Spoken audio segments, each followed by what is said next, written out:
দলগুলোর অব্যবস্থাপনার কারণে দিন দিন মান হারাচ্ছে দেশের সবচেয়ে বড় ফ্র্যাঞ্চাইজি আসর বিপিএল। আর্থিক দিক বিবেচনা করে বিপিএল এর দলগুলোর মালিকানা সত্ত্ব দেওয়ার পরামর্শ সাবেক অধিনায়ক মোহাম্মদ আশরাফুলের। এদিকে চ্যাম্পিয়ন্স ট্রফিতে লিটন দাসের অভাব অনুভব করেন না দেশের সর্বকনিষ্ঠ এই টেস্ট সেঞ্চুরিয়ান। বিপিএল দেশের ক্রিকেটের সবচাইতে বড় ফ্র্যাঞ্চাইজি টুর্নামেন্ট, কিন্তু যতটা বড় প্রত্যাশা ততটাই বড় সমস্যার গল্প।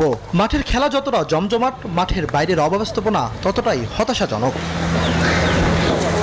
প্রায় প্রতি বছরই খেলোয়াড়দের পাওনা অর্থ নিয়ে টালবাহানা করে দলগুলো। তাতে বিদেশি ক্রিকেটাররাও বাংলাদেশ লিগের প্রতি বিশ্বাস হারাচ্ছেন। বিশ্বজুড়ে ছড়াচ্ছে বিপিএল এর অব্যবস্থাপনার গল্প।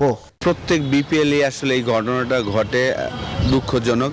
কয়েকটা ফ্র্যাঞ্চাইজির জন্য এই নিউজগুলো হয়ে থাকে এবং এই ঘটনাগুলো হয়ে থাকে। সেটার জন্য কিন্তু ওয়ার্ল্ড ওয়াইডই আসলে আমাদের যে সম্মানটা হওয়ার কথা সেই জায়গাটা আমরা যেতে পারছি না। আশা করব নেক্সট ইয়ার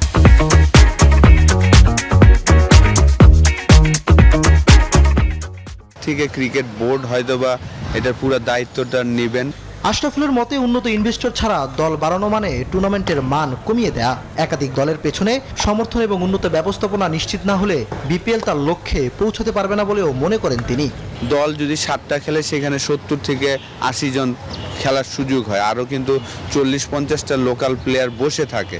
তো দল কমানো না, যদি ইনভেস্টর ভালো থাকে, ভালো ফ্র্যাঞ্চাইজি থাকে, তাহলে দল আরও একটা বাড়ানো উচিত আমি মনে করি। কিন্তু যদি আপনার ভালো ইনভেস্টর, ভালো ফ্র্যাঞ্চাইজি না থাকে, তখন দল কমাতে হবেই আসলে। এদিকে চ্যাম্পিয়ন্স ট্রফির দল ঘোষণার পরেই ফর্মে ফিরেছেন লিটন দাস। অনেকে লিটনকে জাতীয় দলের স্কোয়াডে দেখতে চাইলেও আশরাফুল বলছেন ভিন্ন কথা। লাস্ট 1 বছরের পারফরমেন্স যদি আপনি দেখেন, ওয়ানডেতে তার অতটা ভালো যাচ্ছে না, নতুন বলে সে সার্ভাইভ করতে পারছে না। ইমরান হোসেন, নিউজ 24, ঢাকা।